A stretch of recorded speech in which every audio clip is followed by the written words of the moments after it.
Hello everyone, I'm Maki. Today we are going to analyze a battle from Gundam Seed Freedom. The Seed series has many powerful pilots.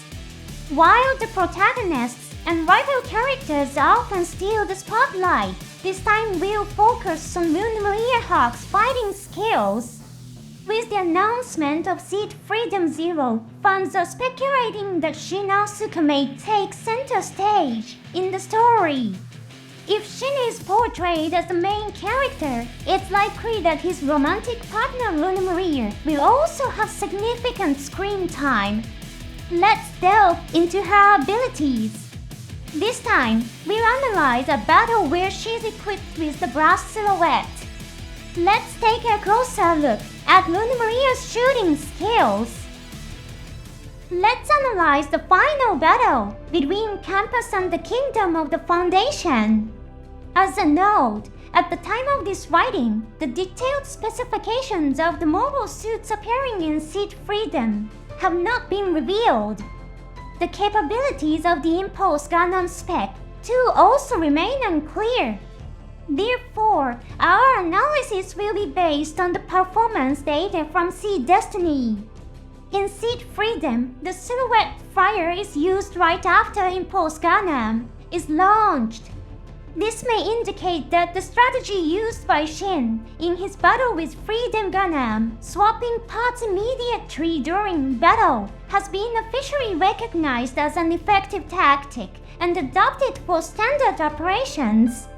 Additionally, in the Astray series, Courtney Hero Nemes mentioned the Impulse Gundam may be aiming to achieve combat adaptability by switching silhouettes during battle to handle any situation.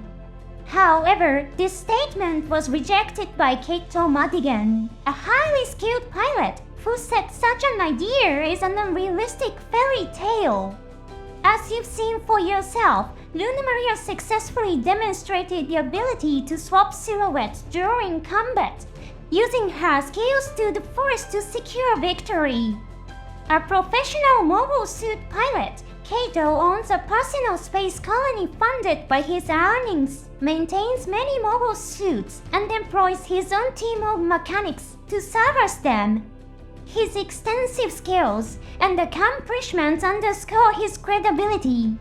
His criticism of Courtney's testimony reflects practical reality as understood by a seasoned expert, rather than jealousy or other biases.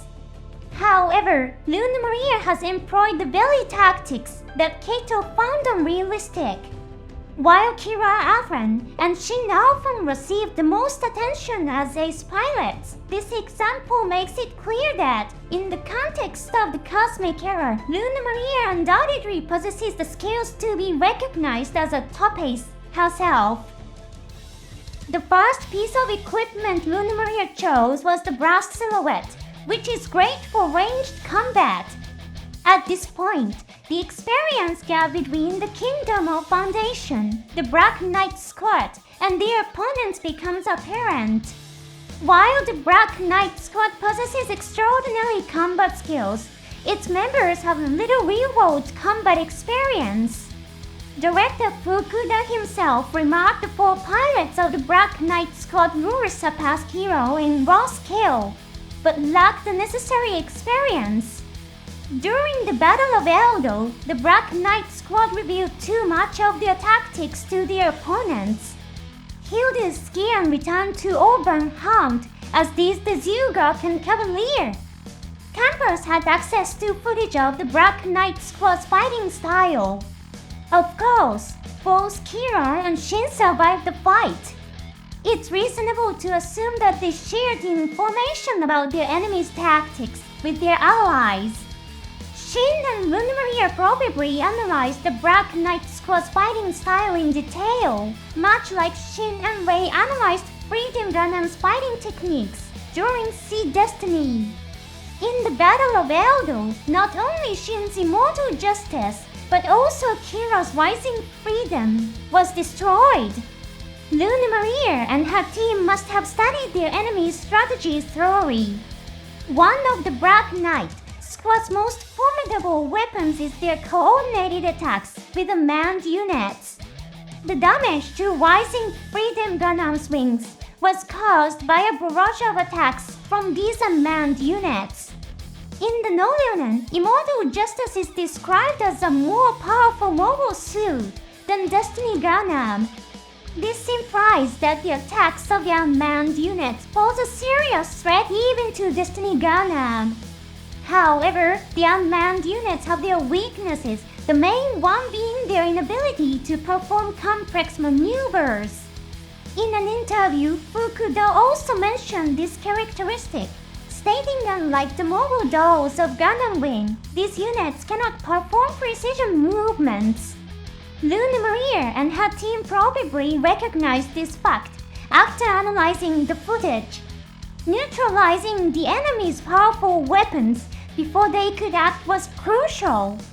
The choice of the brass silhouette reflects this strategy. The Black Knight Squad revealed too much of their offensive capabilities, while Lunamaria carefully analyzed the enemy's characteristics and selected the most effective equipment. Even before the battle began, this was a decisive moment of victory. The enemy begins its attack. Their forces included not only unmanned units, but also manned mobile suits. However, against Lunamaria's Impulse Gundam, the outdated scenes pirated by the enemy were no match for their overwhelming strength. In fact, Griffin commented they are perfect for training the soldiers, suggesting that the Zin pilots lacked sufficient experience. Now Lunamaria's tactics come into play. First, a barrage of missiles hits the Destiny Gundam. Although this sequence is brief, Destiny Gundam is shown charging forward while using its shield to block the missiles. Lunamaria was not trying to shoot down the missiles. Its primary mission was to destroy the unmanned units coordinating with the Black Knight Squad. Trusting Shin's abilities, she decided not to support Destiny Gundam. Shin lived up to her expectations, successfully overcoming the missile barrage with precise defensive maneuvers. Lunamaria chose to conserve energy and ammunition, avoiding unnecessary expenses. Then Blast Impulse began its attack, unleashing attacks reminiscent of Freedom Gundam's full burst mode. In this scene, missiles were not used, instead manned mobile suits were the immediate opponents. It's possible that Lunamaria had decided to unleash her full firepower only when the Black Knight Squadron manned units appeared on the battlefield. Alternatively, she may have determined that inexperienced pilots could be adequately handled without the use of all her weapons. The Black Knight Squad appears. Immediately after unmanned Zins engage Hilda's Skelgug menace in battle, let's take a closer look at the Zins. Even though Hilda is preparing to attack with her beam saber, the Zins do not perform any evasive maneuvers. This scene highlights their design limitation of performing only extremely simple movements. Hilda seems to have understood this through prior analysis, recognizing that the enemy only performs simple actions. After one Zin is destroyed, another moves into attack. This second Zin, like the first, is also destroyed by a beam saber without any attempt at evasion. It appears that this sequence was included to illustrate two key points to the audience: the introduction of unmanned units to the battlefield and their inability to perform complex maneuvers. After destroying the Zins, Hilda contacts her allies and says the Black Knights are coming. While the audience has seen the Black Knight squad take off, Hilda and her team have not, of course. After identifying and dealing with the unmanned units, Hilda alerts Shin and the others to the approach of the Black Knight squad. Shin then tells Lunamaria to focus on support. This order is not due to a lack of faith in Lunamaria. The novel adaptation provides insight into Shin's feelings. The Black Knight Squad is such a terrifying threat that Shin, who deeply values Lunamaria, does not want her to get too close to the danger. His directive to focus on support stems from this protective instinct. This interaction between Shin and Lunamaria mirrors the early relationship between Kira and Shin in the story. Kira had ordered Shin and Lunamaria to focus on saving lives, taking sole responsibility for fighting the enemy. At the time, Shin misinterpreted Kira's words and felt that he wasn't trusted. However, Kira doesn't value defeating the enemy. When Obi accused Kira of bringing nothing but destruction and death, he was deeply saddened. For Kira, saving lives is far more important than defeating enemies. Thus, the correct interpretation of Kira's comment is not that Shin wasn't trusted, but rather that Kira entrusted him with what he valued most, saving lives. For Lunamaria, however, fighting alongside Shin is more important than being kept out of harm's way. This sentiment somewhat parallels the relationship between Kira and Lars. Lunamaria declares her determination to fight too. This scene also parallels the earlier dynamic between Agnes and Shin. Agnes had also been ordered by Shin to provide support, but she refused. Both Lunamaria and Agnes share this defiance of Shin's orders. However, their motivations are different. Agnes rejects Shin's words out of contempt, while Lunamaria's refusal comes from trust and love for Shin. It's fascinating how similar lines can convey completely different emotions and meanings, depending on the context and the character's feelings. The enemy launches a no-load attack. Blast Impulse takes up a firing position. At the same time, a silhouette flyer flies nearby. How is the silhouette flyer controlled? While the silhouette flyer did not appear in Sea Destiny, there was a component known as the Dragoon Flyer associated with it. It's possible that the silhouette flyer in Spec 2 is equipped with a Dragoon system. The Dragoon system is known to consume massive amounts of power.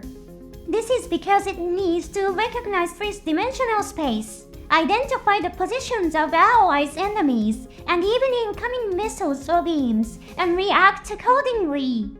As a result, in the Seed era, the Dragoon system was only installed in nuclear-powered mobile suits. In Sea Destiny, the battery-powered Akatsuki was able to operate a Dragoon system thanks to advances in battery technology that made its use possible. The Impulse Gundam Spec 2 is probably equipped with a battery-powered engine. This is suggested by a later scene in which it restores its power by receiving a deuterium beam from the Destiny Gundam. However, it's very likely that Spec 2's engine is significantly improved. The ability to control a Dragoon system while operating high-powered beam weapons would require an enormous amount of power. Blast Impulse begins its second round of bombardment. Let's take a closer look at the Zins in this scene. They are standing upright with their bodies facing forward. In space combat, a posture where the body is angled and the head is facing the enemy is generally more advantageous. This minimizes the surface area exposed to incoming frontal attacks.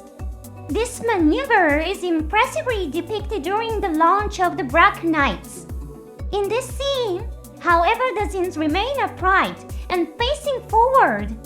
Moreover, their weapons are not even pointed at their target. This truly reflects the characteristics of a drone that can only perform simple movements. Lunamaria, showing no hesitation, begins her attack against these opponents. In this scene, she not only uses the beam cannons and railguns, but also fires missiles. This moment reveals that the missiles attached to the rear of the Carbo's beam cannons can be fired while in a firing position.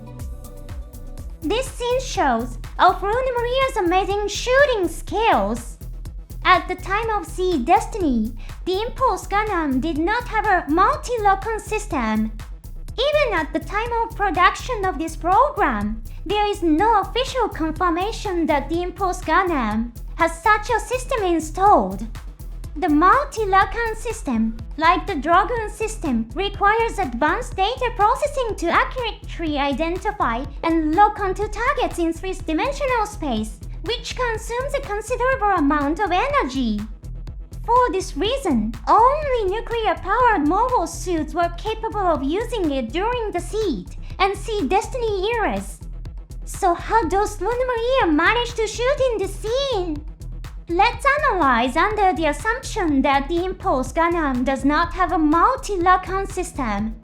Lunamaria sweeps through enemy ranks with the Carbo's beam cannons, almost as if she's slashing with a giant beam saber. She quickly analyzes the densest concentrations of enemies and deploys the Carbos for maximum effect. For targets outside the range of the Carbos, she snipes with the railgun. She also uses missiles in the same way. Since the Impulse Gundam does not have a multi-Lockon system, this means that Lunamaria performs all of these maneuvers manually. This requires her to analyze the battlefield, assess the position and distance of each enemy, and select the most effective weapon accordingly. Both the railgun and the rockets are projectile-based weapons. If their trajectory intersects with the beam path, the projectiles are destroyed. The railgun is fired along a trajectory that avoids the beam path, while missiles are fired after the beam has cleared the area, ensuring that they reach their targets. Analyzing the situation, instantly selecting the appropriate weapon, and firing is similar to the tactics used by Gundam 00's Lockon Stratos. It's a strategy used by Lyle D. Landy, who pilots Gundam Savanir. Moreover, earlier in the story, Lunamaria shot a nuclear missile flying at high speed, demonstrating precise marksmanship similar to the tactics favored by Neil D. Landy, Lyle's older brother.